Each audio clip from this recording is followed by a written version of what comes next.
na mimi nakufahamu wewe, uzao wako, mabibi zako, mababu zako wote nawafahamu. Kwa kifupi, nakufahamu vizuri na wewe.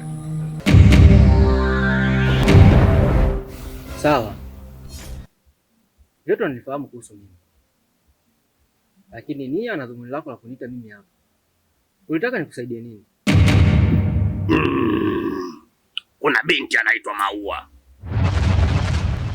Huyo Maua alifariki kimazingara, na wakati wanaenda kumzika, wewe ni mtu pekee ambao uliweza kumsaidia. Ulisimamisha msafara kwenda kumzika, na mimi nilifanya jitihada zote ili niweze kumsaidia, lakini yule babu yake ni nungunungu. Safi. Na wakati nilipoenda pale nilisikia minong'ono yako, lakini nilishindwa kuelewa uko wapi. Ni kweli haya yote ni mimi ndio nilofanya. Sasa kwa nini unanielezea hivi? Na kwamba unisikilize kwa umakini tena, na kuomba unisikilize kwa umakini. Nia yangu mimi nikienda pale, wewe uwe nyuma yangu, kwa sababu nguvu zako na nguvu zangu tukiungana tunaweza tukamnasua yule binti. Sawa, nimekuelewa, lakini unadhani tukienda wote unaweza kufanikisha jambo lako? Tutafanikiwa kwa sababu wewe una nguvu za ziada. Sawa, nimekuelewa, lakini nini tena? Mpaka sasa bado unanichanganya,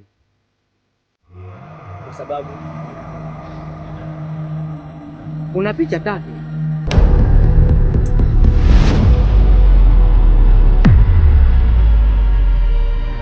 Picha tatu?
Pela.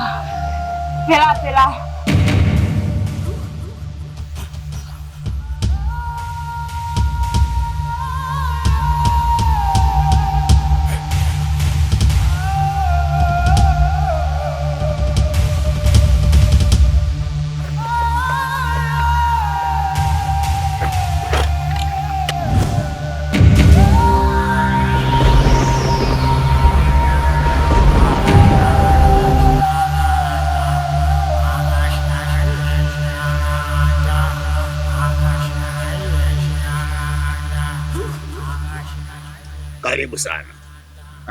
Asante mganga, ila nadhani zile siku ulizoniambia zimeshatimia.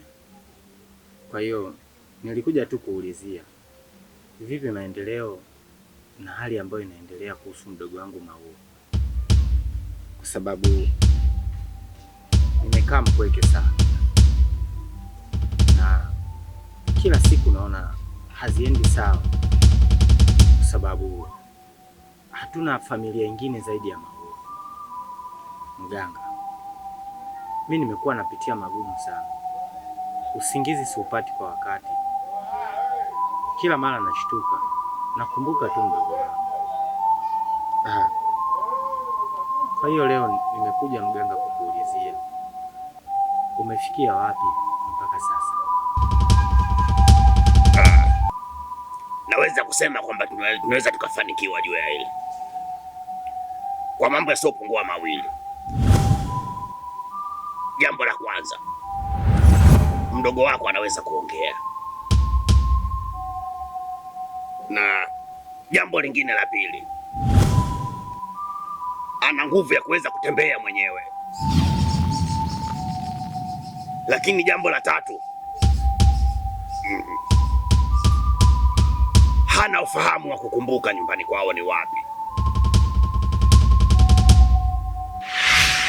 Sawa mganga. Kwa hiyo unataka kuniambia Maua anaweza akarudi tena nyumbani?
Yaani mimi nashangaa sana.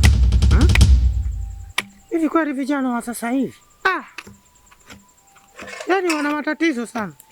Hivi kweli saa hizi jua limeshakuwa tayari kali hili. Saa hizi ndio unakwenda kuosha vyombo. Lakini angalia yule jina yako yule wa jina wako yule. Marehemu bibi yako yule Tuweza. Yule mwanamke jembe bwana. Yule mwanamke. Yaani ile alfajiri tu asubuhi ile. Ameshanitengenezea uji kama ni uji. Amenishatengenezea chai kama ni chai. Nimeshakunywa kashaniandaa nimeenda zangu kwenye mihangaiko. Ila wewe mwenye majina, bure kabisa. Saa hizi ndio unaosha vyombo. Hiyo chai unakunywa saa ngapi?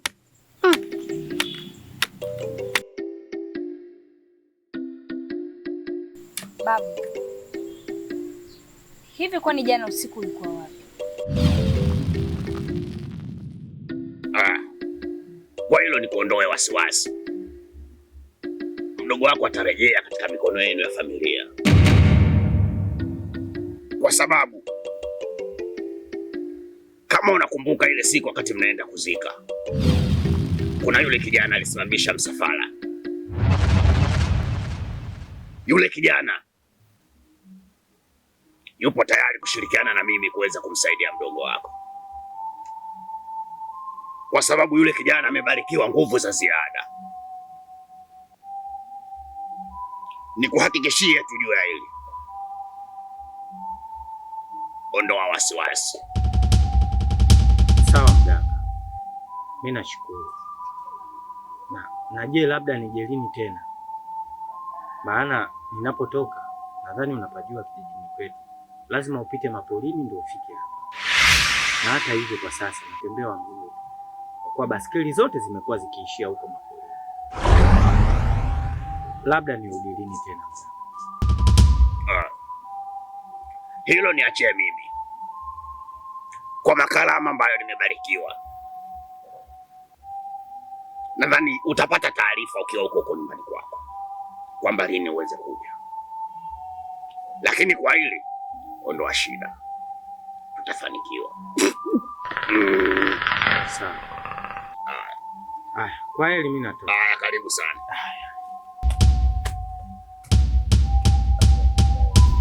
Karibu.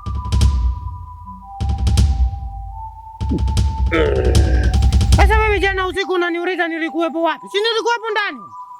Hapana. Kwa sababu gani nakwambia hivyo? Kama ulikuwa ndani, ina maana zile purukushani zote haukuzisikia.